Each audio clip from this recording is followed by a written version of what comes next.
بسم الله الرحمن الرحيم الحمد لله رب العالمين وصلى الله وسلم وبارك على عبده ورسوله نبينا محمد وعلى آله وصحبه أجمعين. السلام عليكم ورحمة الله وبركاته. We move on to the second hadith in the chapter of purity of the book Umdatul Ahkaam, and our brother Muhammad Aman will inshallah read for us this second hadith.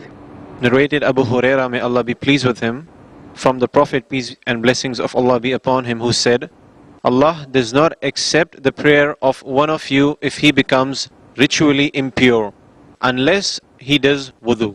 Okay, first of all, wudu is known to us as Muslims, but what is the translation of wudu? Ablution.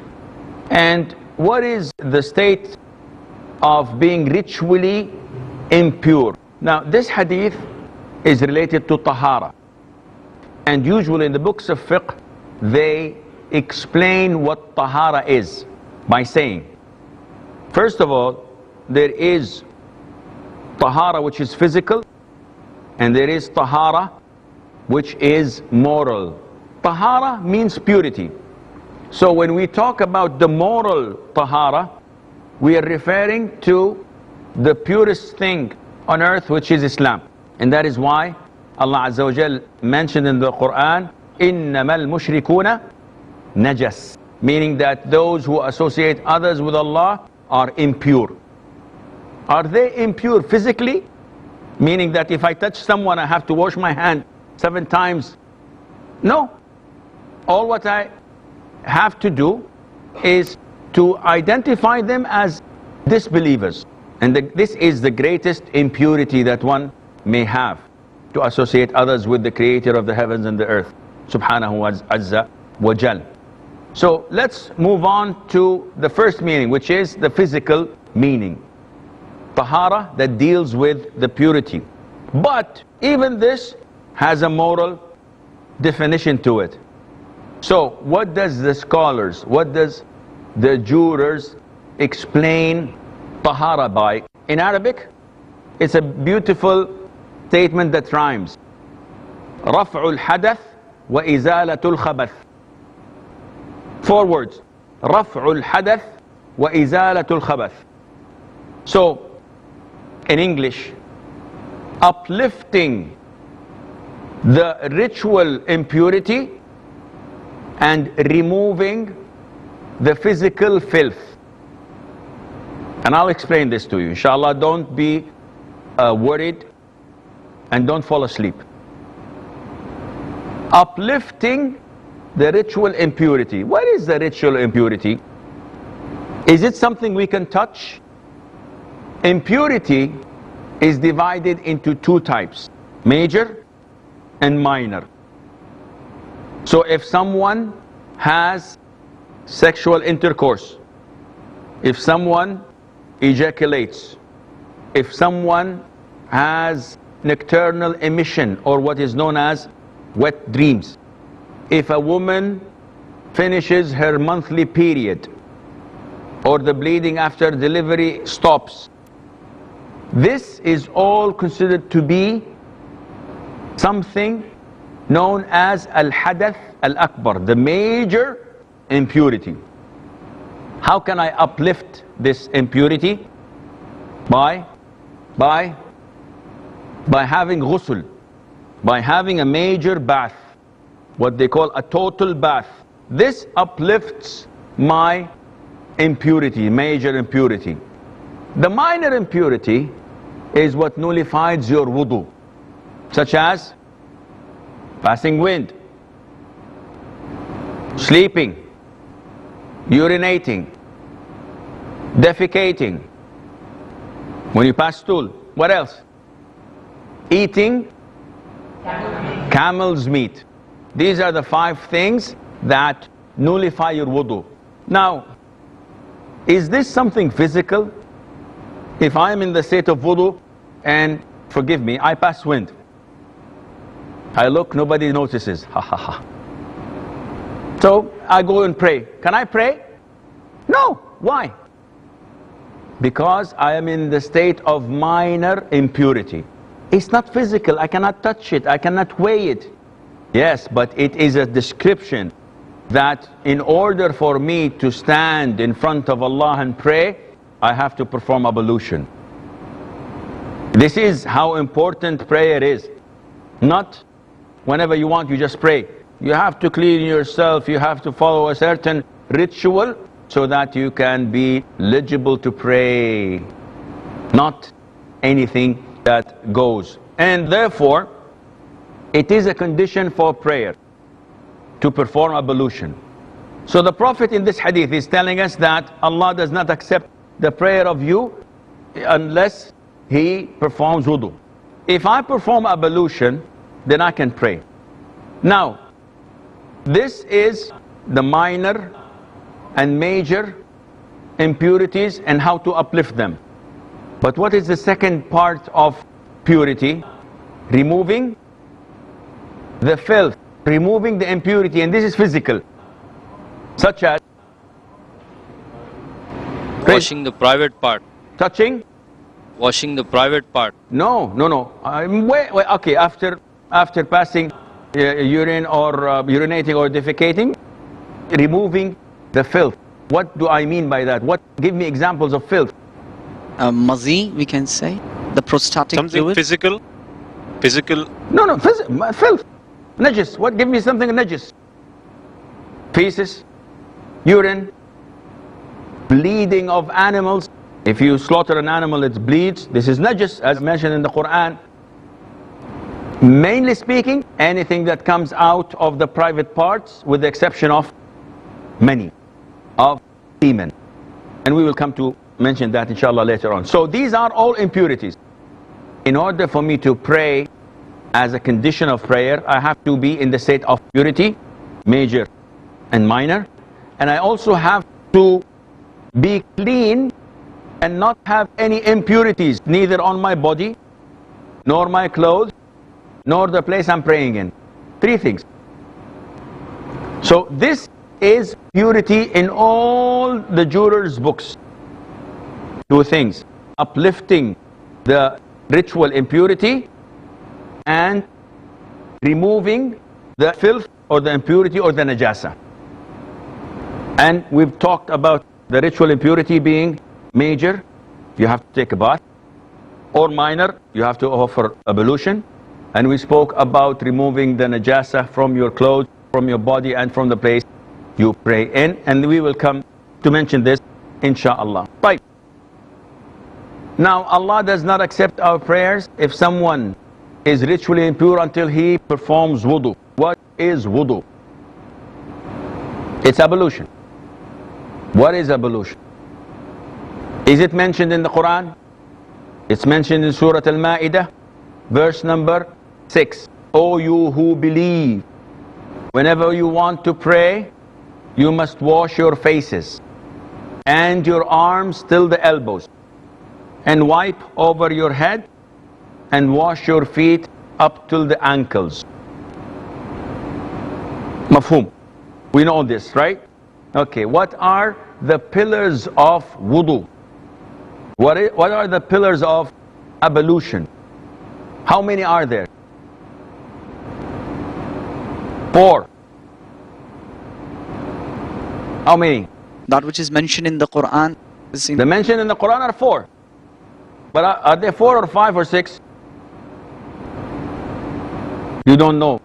Easiest thing to say is, I do not know. Muhammad ibn Ajlan, may Allah have mercy on his soul, one of the great scholars of Islam, said, if a scholar misses or forgets, I do not know, he's done. He's doomed. Whenever you ask a scholar a question, he always answers it, and he never says, I don't know. Then this is not a scholar, he's Superman. Imam Malik ibn Anas, may Allah have mercy on his soul, a man came all the way from the Caucasus, or from the area of Chechnya and the place of the east, and he traveled for 2-3 months, and he said, I have about 48 problems I'd like to ask you because my people sent me. Go ahead. And he gave him all these 48. He answered only 16, and in 32 he said, I do not know. So the man said, I traveled all this distance, 2.5 months or 3 months. What do you want me to go to my people? 48, you only answered 16, and 32, you do not know? What should I go and tell my people? Tell them, he said, Imam Malik ibn Anas, the head of the Maliki school of thought, the Imam of Medina, does not know. And this is a sign that he is a true scholar. So if you don't know, just simply say don't know. If you have a hunch, if you have a guess that is inshallah strong, you go ahead. There are 6 pillars of wudu. One of them is not there, your wudu is invalid. And this is the difference between conditions and pillars. Pillars are part of the ibadah. If it does not exist, your ibadah is gone. Are there pillars in prayer? Such as intention. Did we say that intention was a pillar or a condition? It's a condition. Takbiratul ihram, standing up, ruku', sujood, all of these are pillars. If someone after finishing prayer says, I should have prayed 4, I prayed only 2, yallah, inshallah tomorrow. No, go ahead and pray. I forgot to prostrate. Go ahead, your prayer is invalid. So, prayers have pillars, wudu has pillars, but we will get to know these pillars inshallah after the break, so stay tuned. Assalamu alaikum and welcome back. Just before the break we said that ablution has how many pillars? 6. Now okay, your vision is good, because usually when I do this with the people and I say how many, they say 4. How many? They say 2, and without thinking. No, you have to think before you talk. There are 6 pillars. 4 are mentioned in the Quran. Washing your face, washing your arms till the elbows, wiping your head, washing your feet up till the ankles. And also scholars said washing the face includes rinsing your mouth and sniffing and blowing your nose. So these are 4. They said yes, there is a 5th one. What is that? This is order. What do you mean by order? You cannot start with your feet and then your face. It has to be in the same order mentioned in the Quran. Face first, hands, head and feet. So this is the 5th pillar, okay? Understood? Yes? And the 6th pillar, can I guess? The 6th pillar? You want to say the 6th pillar? Inshallah. No, I'll deprive you from that. I want to say it myself. The 6th pillar is sequence or continuity, you may call it. What do we mean by that? That you do not leave a pose. I'm making wudu. I washed my face, washed my right, washed my left, wiped my head, and feet are left, the phone rings. I go out, Assalamu alaikum, alaikum salam, bye, how are you, what's happening, what's you doing? Did you visit your mom? Yes, she was asking about you. How about your uncle? Where are we spending the night tonight? There's a lecture, I'm going, okay. And I spend like 5 minutes with the guy. And I go back to the toilet. Okay, where was I? Yes, I had feet left. I wash my feet. Say, hey, wait. No good. Why? Look at yourself. The limbs are dried. There is no water or moist on your face or your limbs.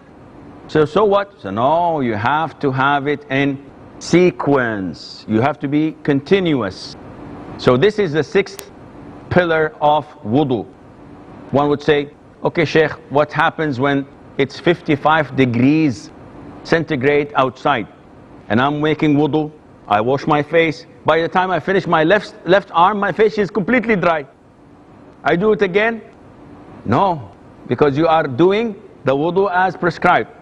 Not only that, scholars say that if I'm in a place that's freezing and I make wudu, I did my hands and all of a sudden the water is cut and I had to go and warm and heat some water so that I can continue.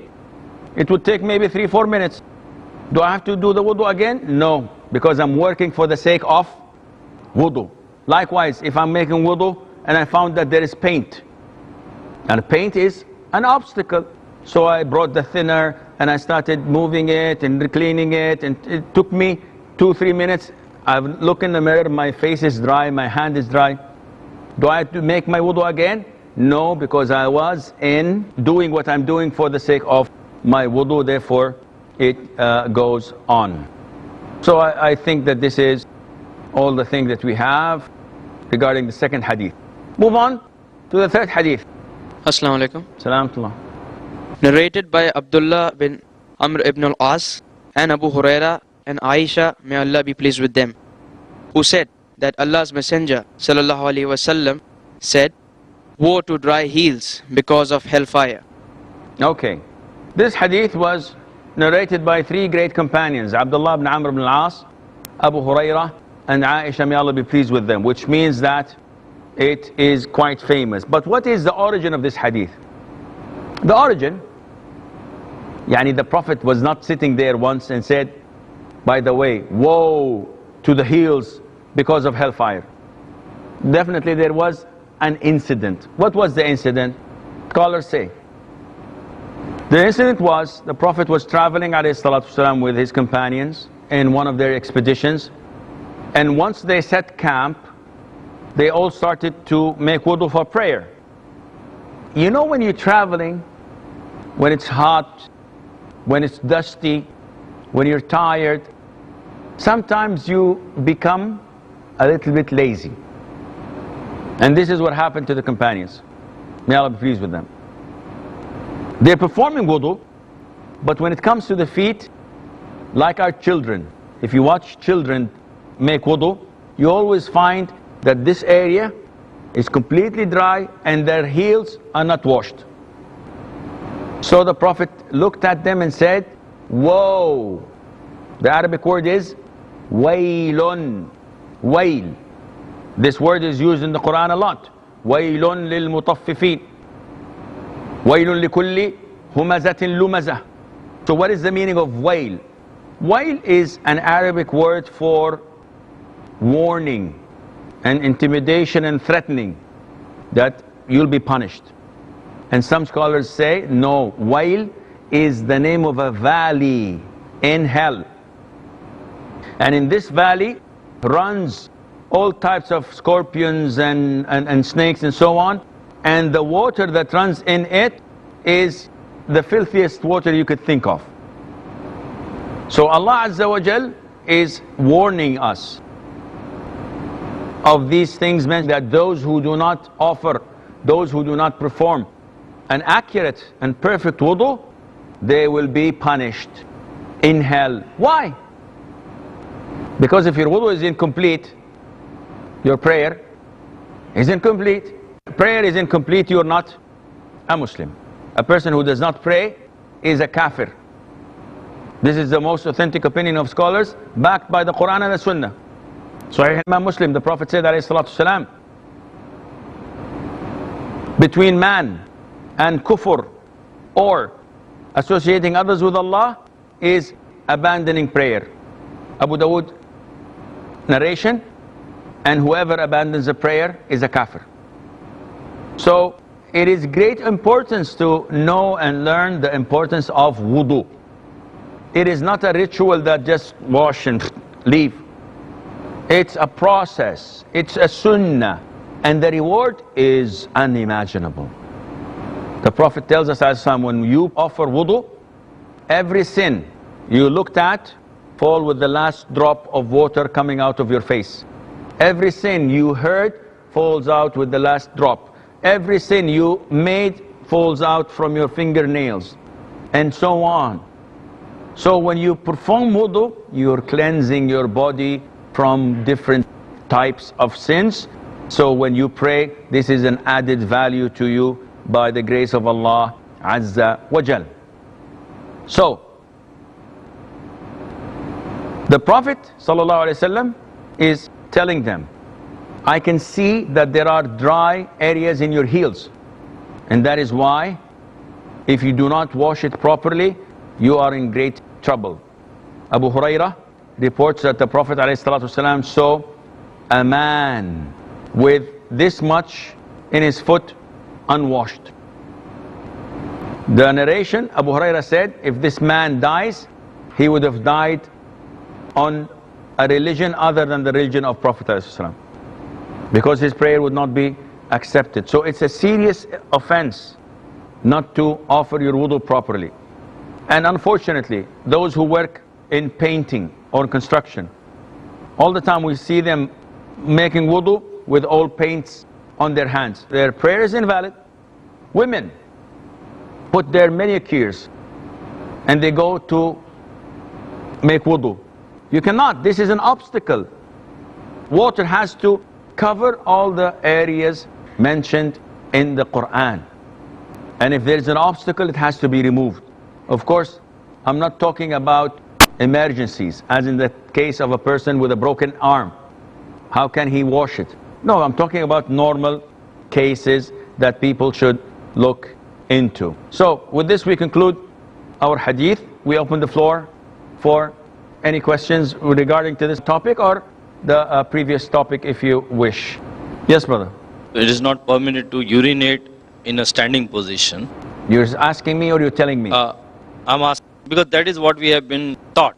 That is the opinion, a majority opinion, that you should not be urinating in a standing position. Now, my intent is to clear myself of this impurity, but when I go, let's say, to a mall or to in an airline where there are Western toilets, and I see it has been used before me, and I can see urine on the flap. Now, I'm not comfortable in using that flap, but my intent is to, my intention is to. So, if in that situation, if a person urinates in the standing position, given the intent that does what? Okay, I get your question. Thank you. And it would have been simpler if you said, is it permissible to urinate standing up or not? And I would say, yes, it is. Simple. The Prophet himself, alayhi salatu wasalam, in the authentic hadith, came to something like a junkyard, and the hadith says, urinated standing up. So the Prophet did it, alayhi salatu wasalam. You should not ask twice. However, there are hadiths that Aisha said, whoever tells you that the Prophet urinated standing up, he's a liar. Scholars said that this is what Aisha, may Allah be pleased with her, knew, but not what the Prophet ﷺ did. Those who saw the Prophet outside reported it, and then we believe and we accept this. And the answer to the question is, even if you don't have to, you can urinate standing up, even if it's a clean place, even if you're in house. There is no preference. Some scholars said that it is preferable and recommended to urinate sitting down when you are unable to protect yourself from the splashes of urine back to you. But if it's secure and you know, mashallah, that it would not go back and touch your body or your clothes, urinate standing up. I'm afraid that this is all the time we have. Until we meet next time, fi amanillah. Wassalamu alaikum wa rahmatullahi wa barakatuh.